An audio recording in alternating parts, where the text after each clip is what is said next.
شیر اور خرگوش۔ ایک گھنے جنگل میں ایک شیر رہا کرتا تھا۔ وہ تمام جنگل کا بادشاہ تھا، لیکن وہ بادشاہ جیسے پیش نہیں آتا تھا۔ ہر دن بے رحمی سے جنگل کے جانوروں کو کھا جایا کرتا تھا۔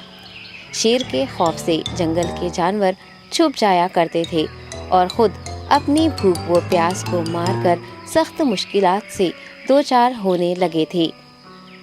اس طرح کچھ دن بعد جنگل کے تمام جانور ایک مقام پر جمع ہوئے اور شیر کے شر سے محفوظ رہنے کے لیے سب مل کر رائے مشورہ کرنے لگے۔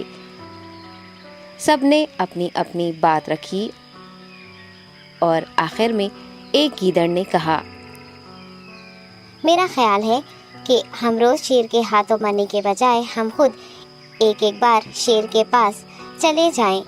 اس طرح روزانہ شیر کسی ایک کو کھا لے گا اور ہم سب اپنی اپنی باری سے چلے جائیں گے اور بلا خوف و ڈر سکون سے زندگی گزاریں گے۔ گیدڑ کے مشورے پہ تمام جانور رضامند ہو گئے۔ ایک بندر نے کہا، ٹھیک ہے، تمہاری بات بالکل درست ہے۔ موت کا خوف کرنے کے بجائے اپنی باری آنے تک ہم اطمینان و سکون کی زندگی گزار سکیں گے۔ جانوروں کی بات چیت مکمل ہونے کے بعد خود گیدڑ نے شیر کے پاس جا کر یہ ساری بات بتائی۔ گیدڑ کی باتیں سننے کے بعد شیر نے کہا، میں بادشاہ ہوں، اس لیے تم سب کی بات مان رہا ہوں، لیکن ایک بات غور سے سن لو۔ اگر کسی دن مجھے جانور ملنے میں تاخیر ہو جائے تو میں خاموش نہیں بیٹھوں گا اور دوبارہ تم سب پر حملہ کرنا شروع کروں گا۔ شیر نے بڑے غصے سے یہ سب کہا۔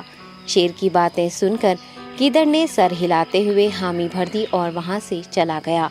اس دن کے بعد ایک ایک جانور بلا ناغہ اپنی اپنی باری کے مطابق شیر کے پاس جانے لگے اور شیر سکون سے اپنے پاس آنے والے جانوروں کو مار کر اپنی بھوک مٹانے لگا۔ یہ معاملہ ایسے ہی چل رہا تھا اور ایک دن شیر کے پاس جانے کی باری ایک خرگوش کی آئی۔ وہ خرگوش بہت ہی ہوشیار تھا۔ اسے شیر کے پاس جانا منظور نہیں تھا اور اس نے اپنے ساتھی جانوروں کو بے رحمی سے مارنے والے شیر کو سبق سکھانے کی ٹھان لی اور ایک اچھی تدبیر نکال کر آہستہ آہستہ شیر کی گفا کے پاس پہنچ گیا۔ تاخیر ہو جانے سے شیر کافی غصے میں تھا اور خرگوش کو دیکھ کر غصے سے کہنے لگا، میں نے تم سب کو پہلے ہی کہہ دیا تھا، دیر ہو جائے تو میں خاموش نہیں بیٹھوں گا۔ تم نے وعدہ خلافی کی ہے، اس لیے میں جنگل جا کر من چاہے جانور کا شکار کر کھا جاؤں گا۔ تب خرگوش نے شیر سے کہا، معاف کر دیجیے بادشاہ سلامت، غلطی ہو گئی اور اس کا ایک واجب سبب ہے۔ اطمینان رکھیے، میں بیان کرتا ہوں، آپ سنیے اور اس کے بعد آپ آرام سے مجھے مار کر کھا لیں۔ شیر نے پھر غصے سے کہا، وہ کیا بات ہے، جلدی بتاؤ۔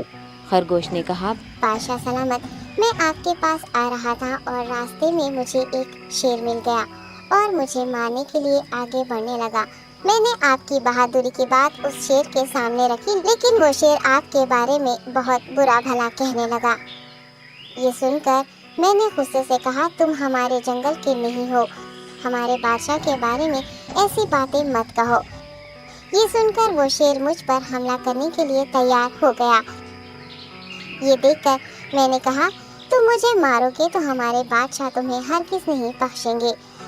تب اس شیر نے کہا، تمہارا بادشاہ میرا کیا کر لے گا؟ میں نے کئی ہاتھیوں کو اپنے پنجے سے مار گرایا ہے، تمہارا بادشاہ ہو یا کوئی اور ہو، میرے ہاتھوں بچ نہیں سکتا اور میرے سامنے کوئی ٹک نہیں سکتا، میں اسے ختم کروں گا۔ یہ سب بدتمیزی کرنے لگا۔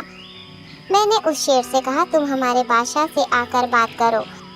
تب اس نے فخر سے کہا، میں کیوں آؤں؟ تمہارے بادشاہ میں دم ہے تو اسے ہی یہاں لے کر آؤ۔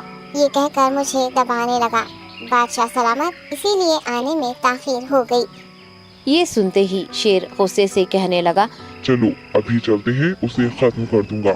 یہ سننے کے بعد خرگوش نے شیر کو جنگل کے درمیان موجود ایک کنویں کے پاس لے گیا۔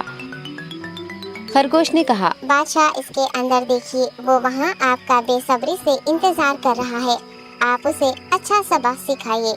شیر غصے سے فوراً کنویں میں جھانکنے لگا اور زور سے دہاڑنے لگا۔ تب دوسری جانب سے بھی دوسرا شیر دہاڑتا ہوا محسوس ہونے لگا۔